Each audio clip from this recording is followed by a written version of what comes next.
One of the most valuable things in this country, apart from your life, is land. We value land, we treasure land, we buy land.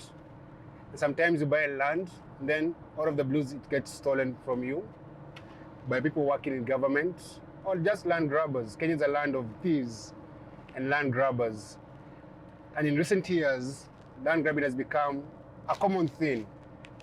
And the most powerful people in this country happen to be land grabbers. And today's story is about a lady called Lucy, who bought land in 1997 in South B. The land belonged to her. She transferred the land to the company, their company, which they own together with her son. And then they've been running the company for the last 20 years plus. Then just the other day, someone shows up with a fake document, fake titles, but with a legitimate court eviction order, and were evicted from their land. So today we are going to meet with the victims and hear their story. Here's Edwin describing how their land was stolen from them. Now they're fighting to get their land back in court. And the man who took them to court used fake documents. Here's their story.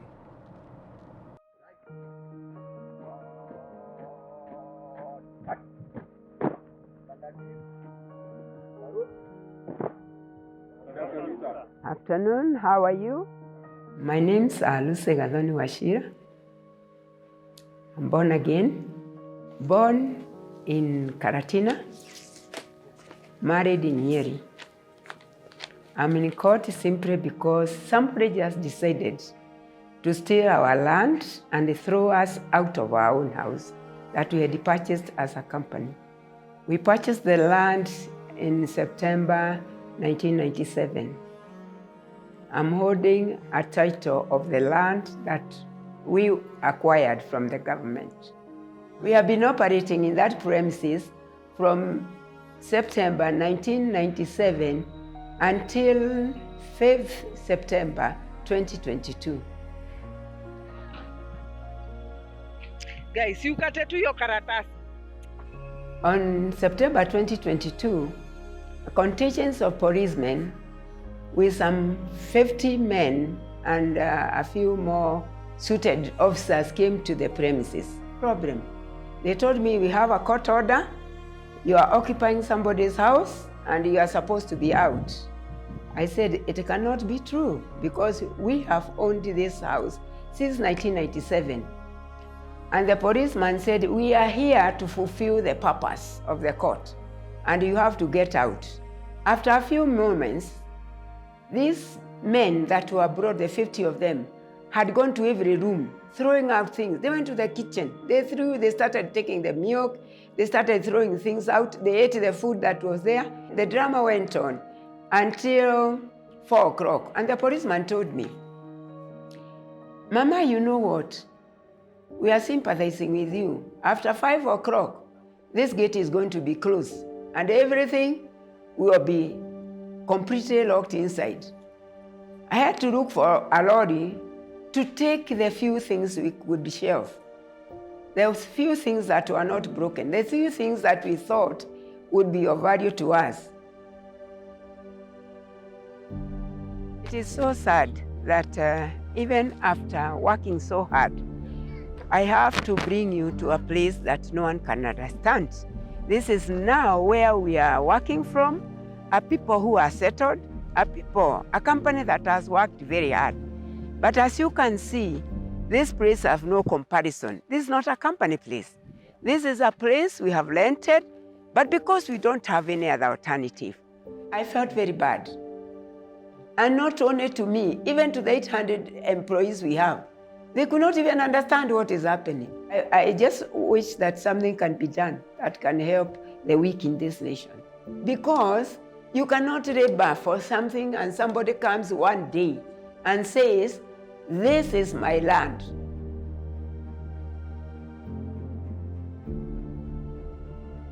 We're going to have a conversation with Edwin Wachira, who is the son of Lucy, who bought the land in 1987. In 1987, Edwin was just 19 years old, just left high school, and he was working for his mother as a driver. 26 years later, he's a director of the company, and he was there on 5th of September 2022 when tragedy struck. Tell us what happened on 5th September 2022. Okay, thank you, Boniface. On 5th September 2022, we received some people who came to our offices, police officers with a court order supposedly, and they came and said that they want to evict us from our property at Eveready Security Guards Ltd. So when we tried to question them, why are you coming to evict us and this land belongs to us? They told us that this matter is not for us to decide here or to talk about it. You go to court if you want to. What we are saying is we want you guys out there. And immediately, the goons of about 50 or more people started just breaking doors and throwing things outside of our offices. So you're evicted? Yes. We were now I want to understand now. So there's a man claiming, what's the man's name? The company claiming is Steam Energy Limited, and it's owned by a man named Ibrahim Isaac. Ibrahim Isaac is the Yes. guy claiming that he owns the land. Yes. And he says, how does he own the land? Did you sell him the land? We did not sell him a land or sell anybody our land. So how does he claim the land belongs to him? What we came to find out later, he claims that he bought the land from somebody else who we do not know of, because we've been in the land since 1997. And when we went to court after our eviction to find out what his story is, we found out that he claimed that when he bought the land from whoever he bought it from, that he has been in occupation of the premises since the time he bought it. How long ago is that? He claims he bought it in 2021. That's like 2 years ago. Yes, about 2 years ago. And how did you end up being there for 26 years? We were there for 26 years, so we wonder, because in 2021 we were still in the premises and we were operating from there. So when he comes up and claims that he moved to the land in 2021, we are even baffled by his claims because we were still operating from there. He says that that our company, that is his claim now, that our company came there and pretended to offer security services. I guess he has a background knowing that we are a security company. So on 4th July, you evicted Ibrahim from his premises. That's what he claims. Supposedly, yes. That is what he claims. Did he go to the police? Did he report? Is there an OB number for that invasion of you guys trying to steal his land? No, there was nothing we have been shown so far in his records. So you never went to the police? No, he never went to the police, and there was no OB. But he found a way to go to court without going to the police? Yes. So when you went to court on the 4th of July, what happened? According to their records that they have in the courts, they are saying that when they went to claim that their land has been invaded by us, that they went to claim that there's a trespass on their land. And once they claimed that, the judge who was given that case, we found out is Honorable Edgar Kagoni, ended up agreeing with their claim and giving them an eviction order to remove us from our premises. That is within 2 to 3 weeks from the time they went to the court case. Ibrahim goes to court. Yes. And he says that you have taken his land. Yes. That is on 4th of July. Yeah. In 2 weeks, he has an eviction order to remove you from your land. From our land. And that's actually 15 days. Yes. So in 15 days, he actually got a ruling in his favor. Yes. Were you served? Were you involved? Did the court ask you to show evidence that the land belongs to you or you're illegally occupying someone's land? We never saw anybody coming to give us any summons to appear in court or anything to show us. So you're never served? Never served. But he got a ruling in court? But he got a ruling in court. So on 5th of September, the whole country is on a standstill. Yes. They're going to announce who won the elections. The Supreme Court ruling was on 5th of September 2022. Yes. Then what happens? To our surprise, we were going about our business, and it's the day of the Supreme Court verdict for the presidential election.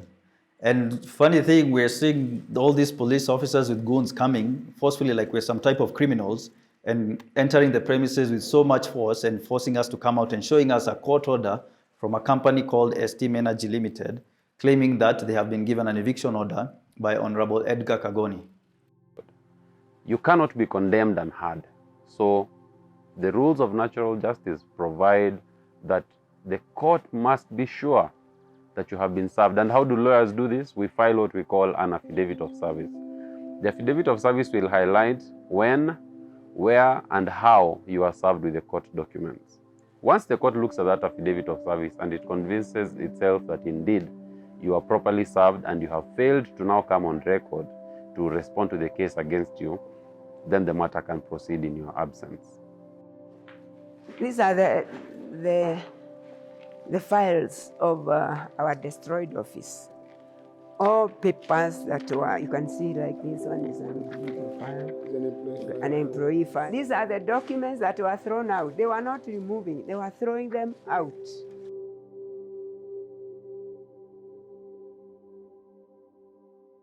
If you could quantify beyond the emotional, the financial damage they did on that particular day, how much would it be? Honestly, if I'm to quantify that money, it will be in the millions, because first of all, company records, which are priceless, were destroyed because these people looked like they were intent on destroying our records. They did not come to help or to gracefully assist us remove our records. So company records, accounting records, records of our clients, company and company employee files, because we have over 800 guards. All those were just torn and scattered and thrown outside. Add to that now the normal business that would otherwise enjoy in a stable working environment that has been shaken, so you're not in a position to attend even to your customers at that time. So there was loss of business in terms of income that would have otherwise acquired.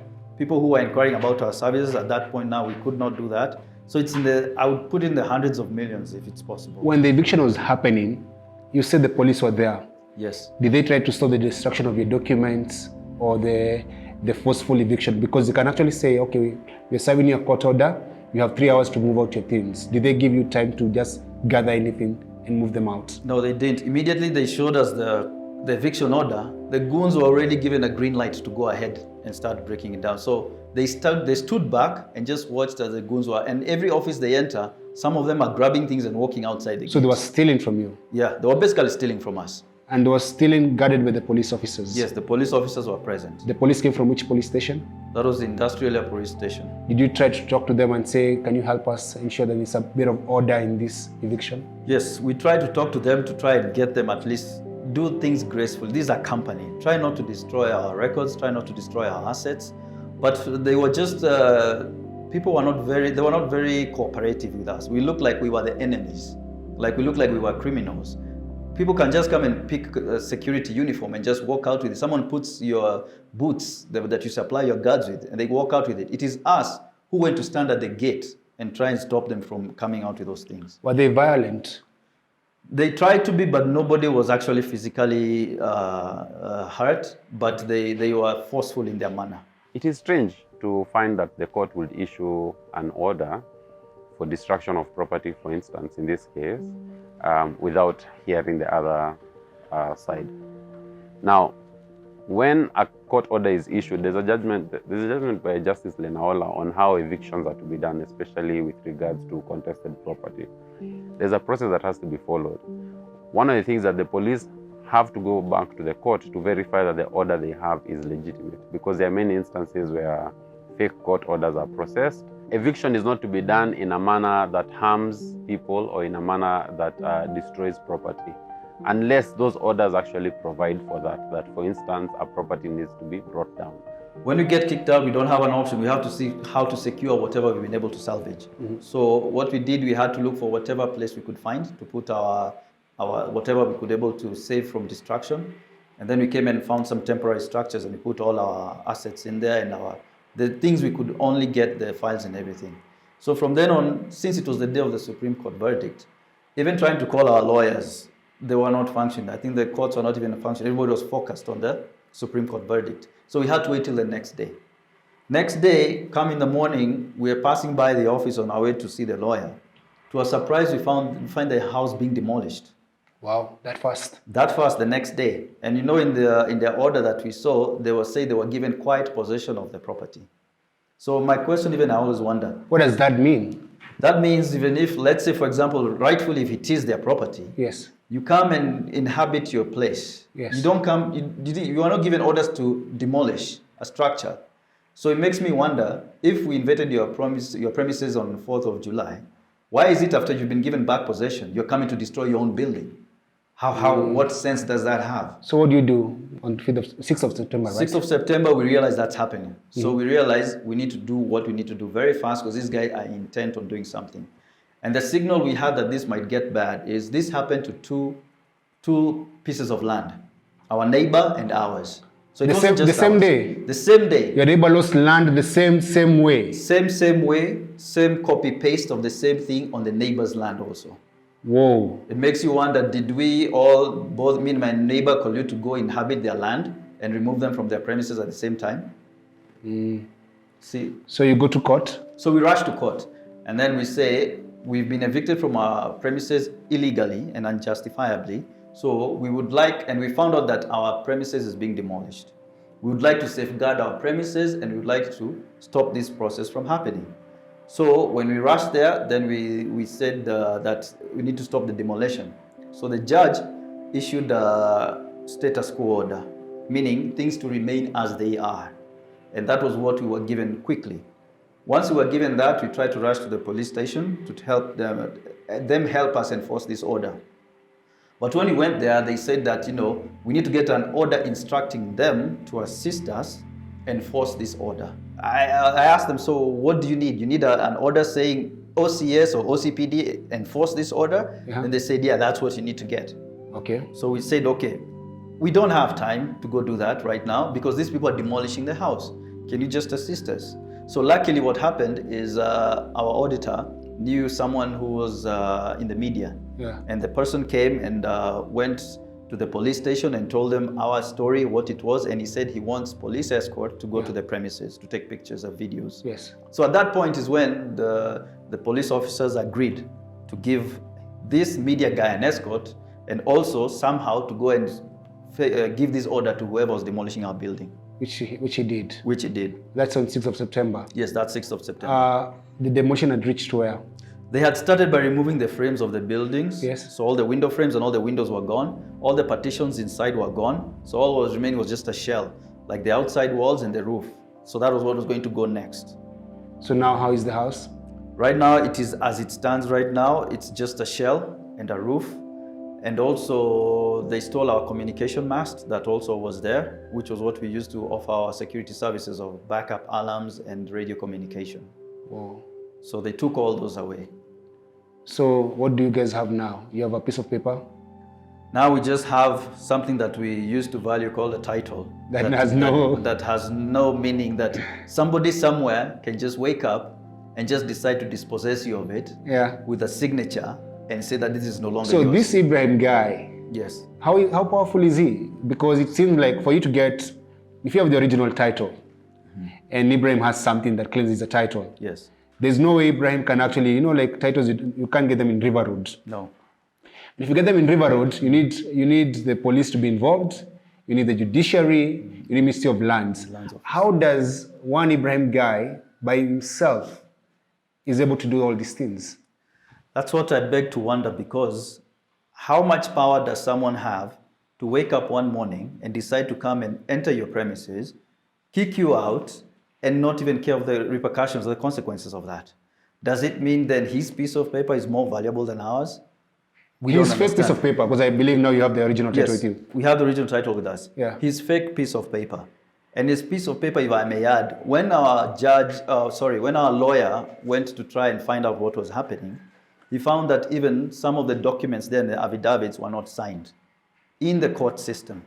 And when he found out and raised that issue, the next time we are appearing in court, guess what? The other side says, these documents now were signed. You're the one who were not seeing what was happening. So that means even the judiciary is part of this cartel? Yes, there's some elements of the judiciary inside there, whether it's whoever it is, within the system, who facilitate these things from happening. Because if I can ask you, Boniface, this guy claims we went there on 4th of July.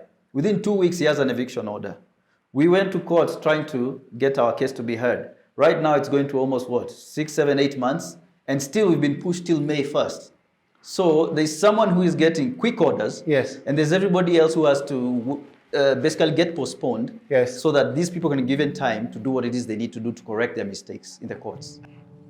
Now, once the court takes its place as a neutral arbiter, it will then need to determine between the parties that have come before it, who has the evidence that shows that the case should lean in their favor and not in favor of the person on the other side. Now, once you file your court documents and they form part of the court record, if you wish to withdraw any of those documents or you wish to replace them, you must do that with the leave of the court. You must make an application before the court for the court to allow you to actually replace those documents. They cannot be done under the table. That cannot be done secretly. You actually have to bring it to the attention of the court and to the other parties that you wish to withdraw certain documents and to replace them, a process which often we refer to as amendment of pleadings. This is like a movie for me. I don't even believe this can happen in reality, where someone can come, take over your land, and then get the court system to make you not be able for your case to be heard and prolong it, thereby buying time for these people in these cartels to either charge the land, get money, or start building on something and make sure that your land is not in the same position it was when you were occupying it. They come and demolish your premises so that they even shock you and psychologically affect you so that you're not able to do anything. So it's something that is systemized. So for like this case, after we went to court, we were given a hearing up until October something. We came to find out about the loan issue between that time and October. So between September and October, the guy has already applied for a loan. He has already applied for a loan for 170 million, was about to be disbursed. But when we found out about it, we went to the National Bank of Kenya and we wrote emails to the National Bank of Kenya telling them, how are you about to give a loan to a piece of land that has a court case ongoing? I mean, did you do your due diligence to find out anything about this? Or how do you almost disburse a loan of this amount? I went even further and wrote emails to all the other banks in case these guys are trying to get loans from other banks, and even to the Kenya Bankers Association. I went even a further step and went to the Nation and put a caveat in the newspaper on one of the pages there on the dates, just to make sure that everybody is aware that this case is ongoing on this land, and do not try to give money to anybody purporting to charge the title on this land. So if you want a piece of land, Boniface, and you were dispossessed, immediately you get it, how do you go get a loan? Why did you get a loan before when you had the land? True.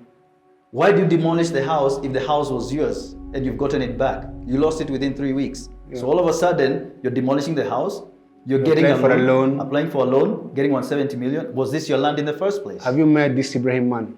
I've never met him. Who do you meet? Lawyers? The lawyers are the ones we meet online. I see them there. Oh, because now the matters are heard online? Yes, they're heard online. So you don't even know how he looks like? I don't even know how he looks like, his face, but he seems... If anyone knows who Ibrahim is, please let me know, because I would like to find out how lucky can he be. Yeah. Yeah, and I want to know who he works for as well, because cartels don't work alone. Yeah, they don't work alone. Yeah. For this to work, Boniface, it has to be connected. In the judiciary, you have to get orders in your favor very quickly. And once you get them very quickly, get someone in the police force to enforce them for you very quickly. Once you get that, the same documents you started in the lands office, then start trying to clean them up as the case is ongoing, because you have realized maybe something has been found out about you. Because if you have a court matter, there's no way you can get a clean title. Like if you do a search, yes, it will show there's a caveat or there's a caution. A caution on the title. Yes, but there's none. And even when it happened, I went also to the lands office myself. And I went and I met some officials in the digital registration process that they've been trying to do, because they say that's the system they're using to fight cartels and to fight all this theft of land. So when I approached them, I told them, how can my land have another title? And they told me bluntly, and they said, in our records, the land is still in your name. How this guy is claiming to own your land then is not true. There's even a barcode on his copy of the title. And even when you try to scan it, it doesn't even show anything. So it doesn't exist in the records? It doesn't exist in the records, as they told me. What they told me is something happened in the Department of Survey. That's where they told me that it looks like someone tried to do a conversion of our title. And when you do a conversion of a title, you're supposed to submit the original title. Yes. We are in possession of our original title. How was this guy able to convert a title and not submit the original title? And his title references our own title. Yeah. But we still have ours. So Ibrahim has a bunch of documents. Yes. That are all fake. Yes. That he submits to court. Yes. And the court has those documents now. Yes. So how come he hasn't been investigated for fraud and forgery? Even before that, I'm even wondering, how does a judge determine if documents presented to them are legitimate or not within a matter of 2-3 weeks? How does he find out if the documents are genuine? Genuine, yes. If they're genuine, for them even to give an order. Verification. Make sure that what this guy is claiming is actually real. The guys took pictures claiming that we invaded them, that those pictures do not represent anything that represents our land from inside. to establish who the real owner of the land is, Samokweli conducted a title deed search at the Ministry of Lands and confirmed that the land belongs to Eveready Security Guards Ltd. Courts are guided by jurisdiction. Jurisdiction is the ability of a court to actually handle a matter that comes before it. Now, this matter was taken to the magistrate's court. And at the magistrate's court, you can only deal with matters where the value of the property of the subject matter is 20 million and below. Anything above 20 million, that matter automatically goes to the High Court. This is why parties are given an opportunity to each present their story so that when the court is making its decision, it is properly guided. It is clear that this property is worth over 20 million. And I believe this is also one of the arguments that the defendants have made. And therefore the court, perhaps with that information, should not even have issued those orders. Verification is a big challenge in this country, especially because of how often people will file fake documents. It's not expected that an advocate will actually go to court and file a fake document or a fake title deed, for instance. Now, because of that, what we'd call that obligation, there are those, of course, who are unscrupulous, who will then introduce such documents into the record. And the only way to determine that those documents are not legitimate is for someone else to come and challenge the legitimacy of those documents. Now, in terms of time, of course, we know we have a problem in this country when it comes to how quick justice is dispensed. It's strange that a matter will be filed on 4th and maybe by 19th you already have a judgment. That period is too short because, for instance, under the rules, if you're served with the court documents with the pleadings, ordinarily you have at least 15 days to file your response. That would have been the period within which the other side would have put in their response. So it's a bit hard to understand how final orders were issued. We were in South Bay looking for Hassan Ibrahim Isaac, who now has possession of this land that was grabbed from Lucy and her family, and I hope you're going to get answers from him.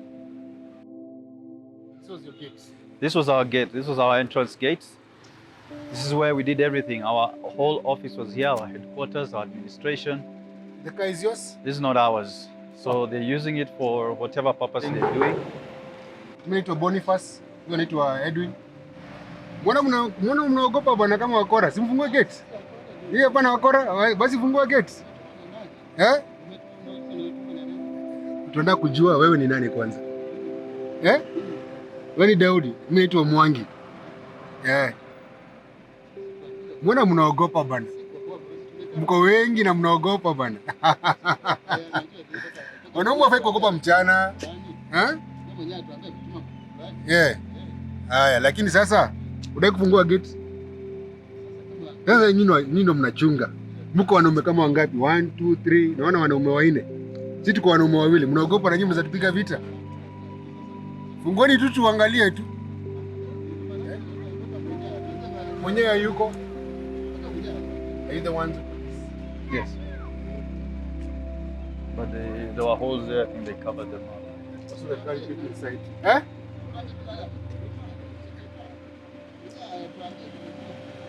Eh. Sasa huyu ndio mwenyewe. Huyu ananyang'anya shamba, huyu ndio mwenye shamba sasa. Huyo Ibrahim ndio mkora ambaye anataka kumwibia shamba, huyu ndio mwenyewe. Eh? Sasa ngoja mfungue gate. Amwezi fungua gate. Kwa hivyo ndio mnajua shamba ni ya wizi. Hiyo ni mzuri sana. They know the land was stolen. That's why they can't open the gates. Yeah, they can't open the gates. There are 4 of them. We're 2 of us. Yes. But they're afraid. They're afraid of us, so it means we're probably the ones in the right. Yeah. Unajua watu wagiza wanajifichanga sana. Lakini usijali, tuarudi tu. Chama mdarudisha. I think tunashangaa hata mtu akitembea hapa ulizea watu wote. Hapa ni kwa kina nani? Si watu wa security. All these garages, all these people, all these kiosks, all the petrol stations. So you've been here for 26 years? Yes, we've been here for 26 years. But now you're outside. We're outside. How does it make you feel? Feels like I'm very helpless. Someone who has just been have like part of their life snatched away from them, because we've invested all our efforts and our energies in this company, in this place. And we've touched so many lives, but now someone has just come and snatched it away from you without any reason whatsoever and just using fraudulent titles, and the government is willing to entertain that.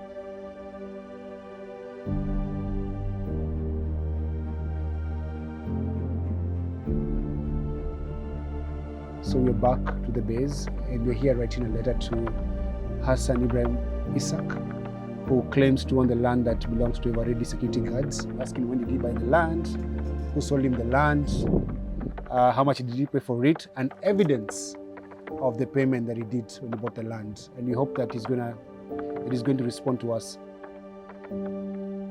When I bought that land, I was 44 years, and the land was being taken at 70 years. I've been there. I've worked hard to see a company. I got with a capacity of 200 people. Now at a capacity of 800 employees. It's being brought down by the same system that we are paying tax for.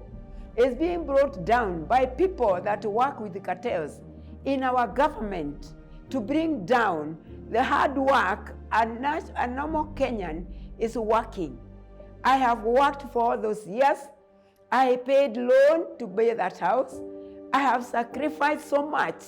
We were tenants in town, in the Kibot house, by the time I joined the company. And by the grace of God, we are able to save the little money we get from our work. And we worked until we are able to buy that house. And see, when I see the house being brought down, when I see the work the company understood, when I see the capacity of people that are going to lose their jobs because of an individual in Kenya, I feel so bad. I cannot even express myself. I feel bad.